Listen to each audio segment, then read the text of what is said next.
Salam sejahtera dan selamat datang sekali lagi ke channel ini Current CMY. Pada video kali ini kita akan kupas satu isu yang sedang hangat di Sabah, yaitu dakwaan bahwa Datuk Daryl Leiking telah meletakkan jawatan dari warisan dan memilih untuk menjadi adun bebas. Tapi adakah berita ini betul? Atau adakah ini sekadar permainan politik kotor yang semakin menjadi-jadi? Kita akan bongkar segala-galanya, termasuklah kaitan dengan skandal perlombongan di Sabah. Jadi jangan kemana-mana, pastikan Anda tonton video ini sehingga ke penghujungnya. Baiklah, tanpa membuang masa, mari kita mulakan dengan apa yang sebenarnya telah berlaku. Datuk Daryl Leiking, timbalan Presiden Parti Warisan, menafikan sekeras-kerasnya dakwaan bahwa beliau telah pun keluar daripada parti. Beliau sendiri menyatakan bahwa ini adalah cubaan pihak tertentu untuk menjatuhkan kredibilitinya. Dalam satu hantaran di Facebook, beliau dengan tegas berkata, "Come what may, I am with warisan." Maknanya, walaupun apa yang terjadi, beliau tetap akan bersama warisan. Ini menunjukkan komitmen beliau kepada parti yang diasaskan bersama dengan Datuk Seri Shafie Apdal sejak tahun 2016. Tapi persoalannya, kenapa tiba-tiba ada kabar angin seperti ini? Menurut Leiking, semua ini ada kaitan dengan kritikannya terhadap Kerajaan Sabah berhubungan dengan dakwaan skandal perlombongan. Beliau percaya bahwa ada pihak yang tidak senang dengan suaranya yang lantang, lalu menggunakan taktik propaganda untuk merosakkan reputasinya. Malah, seorang pegawai warisan ketika dihubungi oleh talantang.com mendakwa bahwa ini adalah kerja kotor cyber trooper yang coba menimbulkan kekeliruan dalam kalangan penyokong warisan. Sekarang mari kita lihat sedikit latar belakang Leiking. Beliau merupakan bekas ahli parlimen penampang dari 2013 sehinggalah 2022 dan sangat lantang memperjuangkan hak-hak Sabah, terutama sekali dalam konteks Perjanjian Malaysia 1963. Malah beliau pernah berkata bahwa beliau sanggup keluar dari warisan sekiranya terdapat bukti bahwa parti itu memberikan kad pengenalan kepada pendatang tanpa izin. Ini menunjukkan bahwa beliau benar-benar serius dalam mempertahankan hak-hak rakyat Sabah. Berbalik kepada skandal perlombongan yang dikaitkan dengan isu ini. Sebenarnya, Sabah memang sedang berdepan dengan dakwaan penyalahgunaan kuasa berkaitan dengan perlombongan. Ketua UMNO Sabah, Datuk Seri Bung Mokhtar Radin, baru-baru ini menuduh Kerajaan Gabungan Rakyat Sabah GRS cuba memfitnah adun UMNO dengan mengaitkan mereka dalam skandal tersebut. Beliau mendakwa bahwa ini semua adalah permainan politik dan menggesa Suruhanjaya Pencegahan Rasuah Malaysia ataupun SPRM untuk menyiasat perkara ini secara telus dan adil. Jadi, adakah benar bahwa ada usaha pihak tertentu untuk mengalihkan perhatian daripada skandal ini dengan menyebarkan fitnah terhadap Leiking? Jika iya, siapakah dalangnya?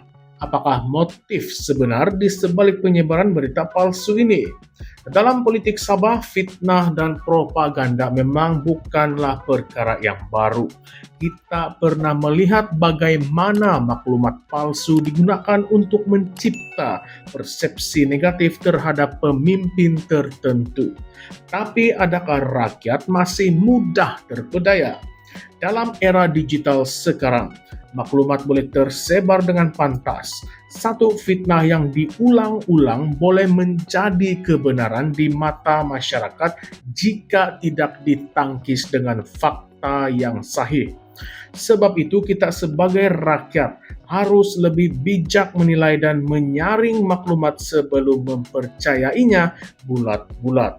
Tapi kalau betul Daryl Leiking menjadi sasaran propaganda, kenapa beliau juga menjadi tumpuan dalam isu ini? Adakah kerana beliau berpotensi menjadi ancaman kepada pihak tertentu dalam politik Sabah? Atau mungkin kerana beliau terlalu vokal dalam isu-isu yang menyentuh kepentingan negeri? Satu lagi persoalan yang perlu kita pikirkan, adakah politik Sabah semakin tidak stabil?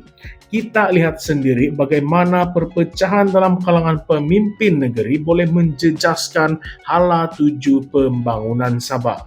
Dengan segala pertelingkahan antara pemimpin UMNO, GRS, Warisan, dan parti-parti lain, bagaimana Sabah boleh maju ke hadapan?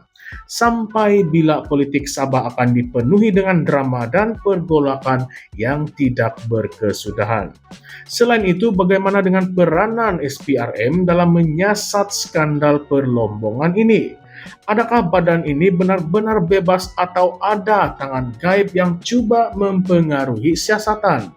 Dalam banyak kes sebelum ini, rakyat sering mempertikaikan keberkesanan SPRM dalam menangani kes-kes besar yang melibatkan ahli politik berprofil tinggi.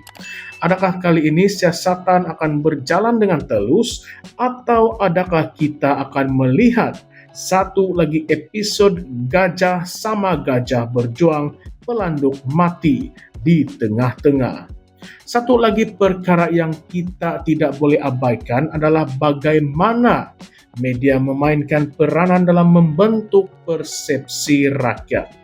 Kita sering melihat bagaimana media arus perdana cenderung memihak kepada pihak tertentu, manakala media alternatif pula sering menjadi medan pertempuran bagi kedua-dua belah pihak.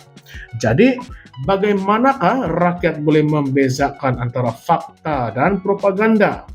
Adakah kita semakin sukar mendapatkan berita yang benar-benar neutral dan tidak dipengaruhi agenda politik? Kesimpulannya, isu ini bukanlah sekadar tentang Datuk Daryl Laking ataupun fitnah politik semata-mata. Ia melibatkan isu yang lebih besar, yaitu tentang integriti dalam kepimpinan, ketelusan dalam pengurusan sumber asli, peranan media, dan ketidakstabilan politik Sabah secara keseluruhannya. Rakyat Sabah berhak mengetahui kebenaran dan bukan sekadar dimomokkan dengan propaganda murahan yang hanya menguntungkan pihak-pihak tertentu. Jadi apakah pendapat Anda semua? Adakah Anda percaya bahwa Laking menjadi mangsa permainan politik kotor, atau adakah ada perkara lain yang sedang berlaku di sebalik tabir? Kongsikan pandangan Anda di ruangan komen dan jangan lupa untuk like, share, dan subscribe kepada channel ini Currents VMY untuk lebih banyak analisis mendalam tentang isu-isu semasa. Sampai jumpa lagi dalam video seterusnya. Terima kasih kerana telah menonton.